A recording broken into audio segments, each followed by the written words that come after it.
বনি ইসরাইলের তিনজন লোক ছিল। একজন ছিল ছেত্রোগী কুষ্ঠরোগী, অপরজন ছিল টাকওয়ালা, আরেকজন ছিল অন্ধ। আল্লাহ চাইলেন তাদের পরীক্ষা করবেন। আল্লাহ প্রথমে ফেরেশতা পাঠিয়ে দিলেন। ফেরেশতা প্রথমে ওই কুষ্ঠরোগীর কাছে গেলেন, ছেত্রোগীর কাছে গেলেন, গিয়ে জিজ্ঞাসা করলেন, আইয়ু শাইইন আহাব্বু ইলাইকা, তোমার নিকট কোন জিনিস সবচেয়ে প্রিয়? ওই ছেত্রোগী বলল, আমার কাছে সবচেয়ে প্রিয় হচ্ছে সুন্দর গায়ের রং, সুন্দর চামড়া, কারণ মানুষ আমাকে রোগের কারণে ঘৃণা করে, মানুষ আমাকে ভালো চোখে দেখে না। ফেরেশতা তার শরীরে হাত বুলিয়ে দিল, তার রোগ ভালো হয়ে গেল। এবার ফেরেশতা আবার তাকে জিজ্ঞেস করল, আইয়ুল মালি আহাব্বু ইলাইকা, কোন ধরনের সম্পদ তোমার কাছে সবচেয়ে প্রিয়? ওই কুষ্ঠরোগী ছেত্রোগী বলতে লাগলো, আমার কাছে উট সবচেয়ে প্রিয়। ফেরেশতা তাকে 10 মাসের গর্ভবতী একটি উটনি দান করলেন এবং দোয়া করলেন, আল্লাহ যাতে তোমার এই উটনির মধ্যে বরকত দান করে। ফেরেশতা এবার দ্বিতীয় জনের কাছে চলে গেল, টাকওয়ালার কাছে। টাকওয়ালার কাছে গিয়ে জিজ্ঞেস করলো, আইয়ু শাইইন আহাব্বু ইলাইকা, কোন জিনিস তোমার কাছে সবচেয়ে প্রিয়?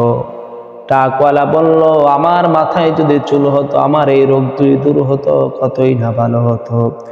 ফেরেশতা তার মাথায় হাত বুলিয়ে দিলেন, সাথে সাথে তার রোগ ভালো হয়ে গেল, তার চুল গজিয়ে গেল।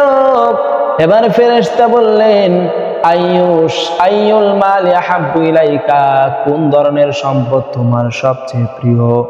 টাকওয়ালা বলল, আমার গাভী সবচেয়ে প্রিয়।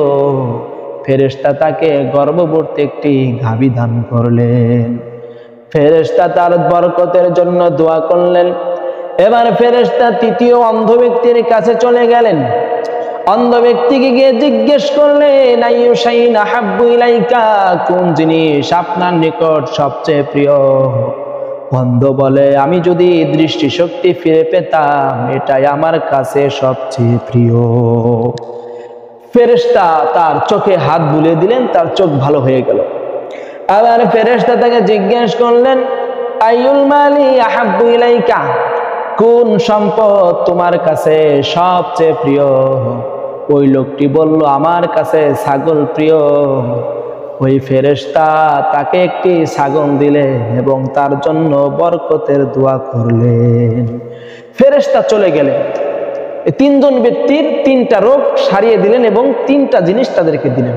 প্রথম ব্যক্তি ছেত্রোগী, তাকে দিলেন একটি উট, তার রোগ সারিয়ে দিলেন। দ্বিতীয় ব্যক্তি মাথায় টাক, তার টাক রোগ সারিয়ে দিলেন, একটি গরু দিলেন।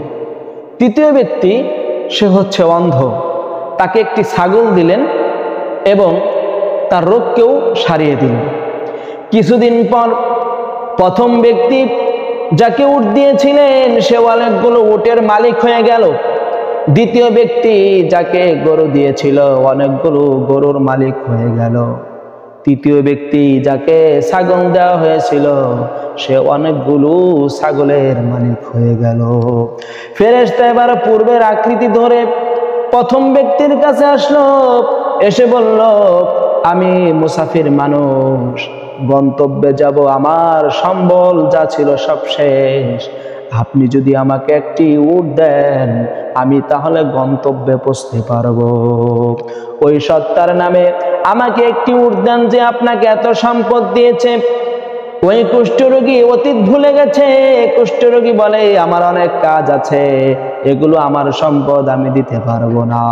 এবার ফেরেশতা বলে, তুমি সেই কুষ্ঠরোগী না, তুমি সেই ছেত্রোগী না, যার কিনা শরীরের চামড়া নষ্ট ছিল। তুমি তো গরিব ছিলে, আল্লাহ তোমাকে সম্পদ দিয়েছে।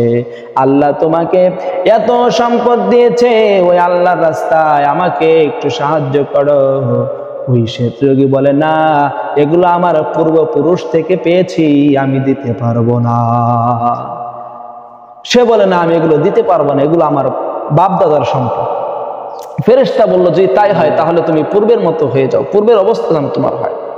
ফেরেশতা এবার দ্বিতীয় জনের কাছে চলে গেল। ট্রাকওয়ালার কাছে গেল, গিয়ে বলল আমাকে কিছু সম্পদ দেন, আমি মুসাফির মানুষ, সফর করতে করতে সব সম্পদ শেষ, আপনি যদি কিছু দেন আল্লাহর হস্তে তাহলে আমি আমার গন্তব্যে পৌঁছতে পারবো।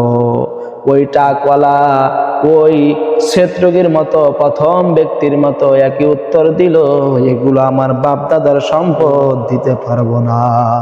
ফেরেশতা বলল যদি তাই হয়ে থাকে, তুমি যদি মিথ্যাবাদী হয়ে থাকো, তোমার অবস্থা যেন পূর্বের মতো হয়ে যায়। ফেরেশতা এবার তৃতীয় ব্যক্তির কাছে চলে গেল, অন্ধর কাছে চলে গেল।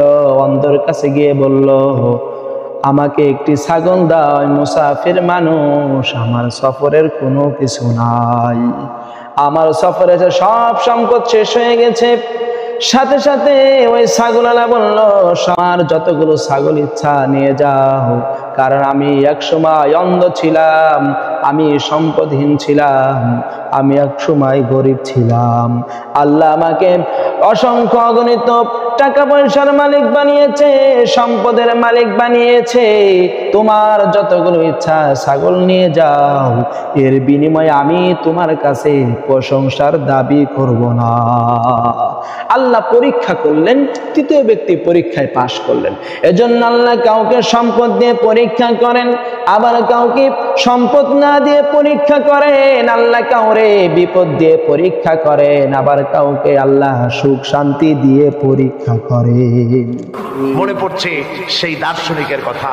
একজন দার্শনিক নৌকায় চড়ে যাচ্ছে কোথাও, তো নৌকায় চড়ে যাচ্ছে, দার্শনিক একা, মাঝি নৌকা বাঁধছে।